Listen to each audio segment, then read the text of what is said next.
This is how to build full stack apps for free using AntiGravity and zero code. You don't need any technical skills. There's no expensive engineering team. You'll save thousands of dollars and launch working AI apps that people will actually pay for. Most app builders force you to code or hire developers. This changes everything. I built this crypto dashboard. I have no design skills. I haven't coded anything. It accepts multiple users so they can sign in with their email address or a Gmail sign-on, and it even accepts Stripe payments. And I'm going to show you how you can build this in 30 minutes or less. So grab a cup of coffee and strap yourself in. So before building anything, you need to understand the one folder rule that makes or breaks every anti-gravity project. If you haven't done so, head over to antigravity.google and download this puppy, because this is going to change the world. If you're not sure what this is, it's basically Google's IDE or agentic builder. So you can build anything you can think of. It can be websites, it can be apps like this crypto dashboard. Basically, the sky's the limit. And what's great about this agentic builder is that Google actually gives you access to Google Gemini Pro, which is their most powerful language model, and it's completely free. And before you build anything, you want to get some inspiration. Don't start with a blank canvas, because you don't need to. So head over to my favorite website for inspiration. It's called Dribbble.com, and you're going to see an interface that looks like this. Now, I've done a crypto dashboard search because I want inspirational crypto dashboard designs. Again, you can put anything you want in here. It doesn't have to be crypto. It could be whatever app or website you're building. And then just scroll through here. Just see what grabs your attention. Initially, what I liked was this one here because of the colors. It's black and orange. So that really stands out for me. And if it stands out for me, it's going to stand out for other people and my customers if I deploy this. And what's great about this design is that it's actually got the entire branding. So it's got the fonts, it's got the color palettes and the hex codes and the interface of what the app looks like. Basically, what this means is that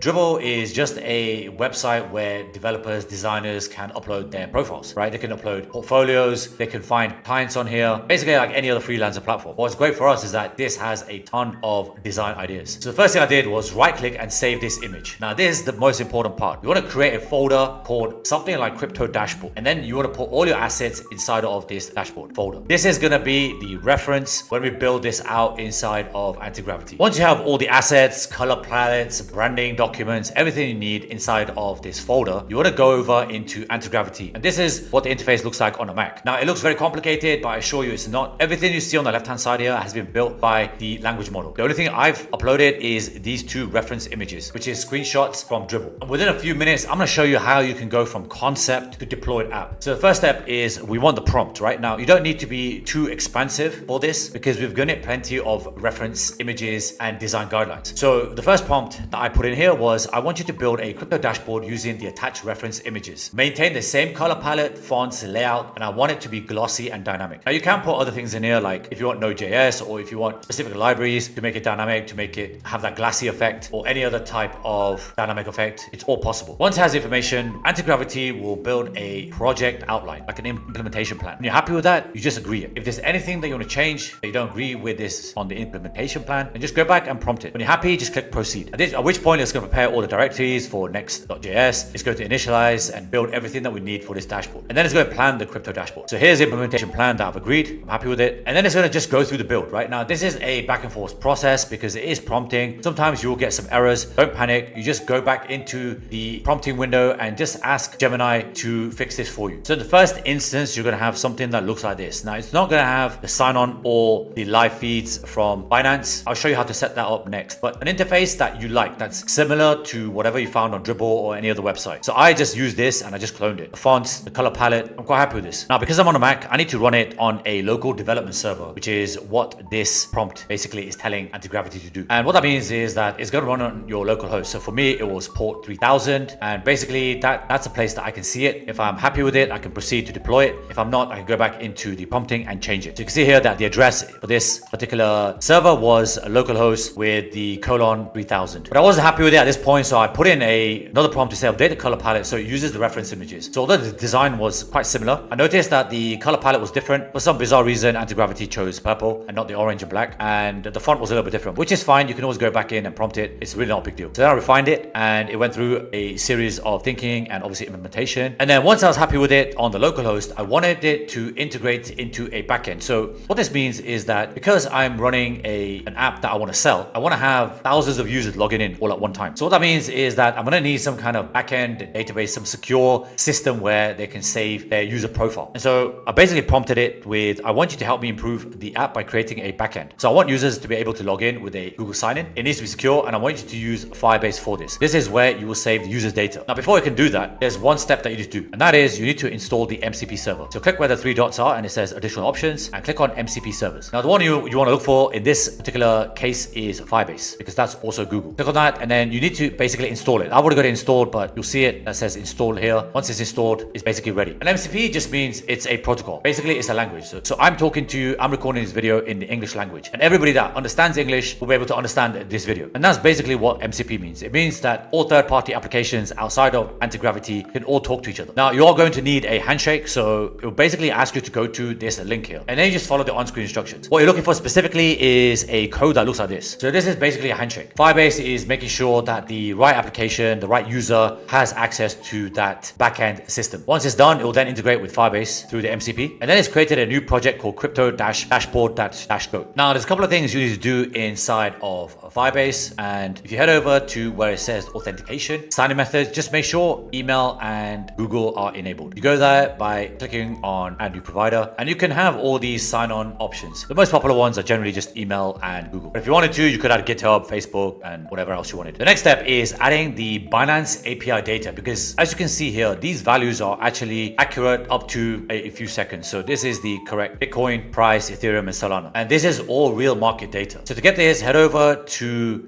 Binance's API. It's under their general API information. And basically, you just need to grab any of these endpoints. So the prompt I used was, I want you to integrate the Binance API for market data. Use this endpoint. And I've just pasted that in. So Gemini knows what I want to do, right? They know that I want the market rates for all the best cryptos. And you can customize this even more. So if the user adds a particular coin or any type of crypto, then you can get that data through Binance. And as an FYI, Binance at this moment in time, the API is free. So then it's going to integrate that into the app here. And once it's done, you can test again on the local host. And then once you're happy with the app, everything's ready, you're ready to deploy it. So for this example, I deployed it on Netlify. And Netlify is actually free. You don't need to set up a custom domain. And they give you something like 10 domains that you can test on the free plan. Now you can see here that I've actually deployed it through the Netlify MCP. So it's exactly the same process as before. Click on the 3 dots, go to MCP servers. This time we're going to do a search for Netlify and install it again. And this time you're going to need to go to configure and set up an access key. So to get the access key, head over to Netlify and go to your settings here. And it'll bring you to this screen. The one that you want is applications. And then you want to set up a personal access token. To create a new access token, just give it a name. You want to set the expiration. So I've set mine to no expiration because I'm using this all the time to deploy websites and builds that I show you on this channel here. And then just make sure you copy the access token because they're not going to give you a chance to reveal it again, which is fine because you can always create new access tokens. It's not really a big deal. And then you save it inside of configure here. I don't want to reveal it because it's going to show you my access key. I'm actually using this to deploy a few different websites, apps, and both for myself and my client. And then once it's done, it will start the deployment through the MCP. So you don't need to do anything. It's all integrated. If you do get an error for whatever reason, just copy and paste the error inside of the chat window and get Gemini 3 to debug it for you. And there is one last step. So once the website has been deployed on Netlify, you are going to need it to be authorized inside of Firebase. So go back into console.firebase.google.com, go to authentication, find the correct project. So this one is crypto dashboard, and then go over to authorized domains. And then you need to add the Netlify domain inside of it. As you can see, I've already done it, and it's this one here, which is a custom domain. It's also added localhost. And that just means that everything you build inside of this app, such as the Google sign-on or the email sign-on, any other integrations through MCP will be accessible. And then the last step is we want to add a payment gateway. So if you wanted to sell this for say $20 a month, you can actually do that with the Stripe MCP. So log into a Stripe account, click on the gear settings button here, go to developers, manage your API keys, and we're basically going to need a new secret key. So click on create a secret key. You want to select building your own integration, click on create a secret key, and then just give it a name. Now obviously I have to go through verification because I'm doing it again, but I'll ask you to name the secret key after you've verified it. So you can do this through your email address or you can use the Authenticator app. It's entirely up to you. And then you make a note of that. Head back into AntiGravity, click on the 3 buttons again, and then click on MCP servers. This time we're going to install Stripe. Make sure it's enabled, and then when you go to configure, it's going to ask you for the secret key. Just paste that in there. Do not share that with anybody because they've got access to your personal Stripe account or your business account. Once that's done, head back to the agent, and the prompt I gave it this time was integrate the Stripe payment using the MCP. The charge is $20 a month. And then once it's done, you can either see it through localhost or through your hosted website on Netlify. And this is what it looks like. So if you go inside of the app, click on premium plan here, upgrade now, and then it takes you to the Stripe checkout for a monthly premium plan of $20 a month. You just built a full stack app with backend, authentication, deployment, and payments, all for free with zero code. This is the leverage that AntiGravity gives you. Now the question is, how do you sell this and turn it into real income? And if you love this tutorial, click on the next video on screen, like this one, leave your comments below, and I'll see you next time.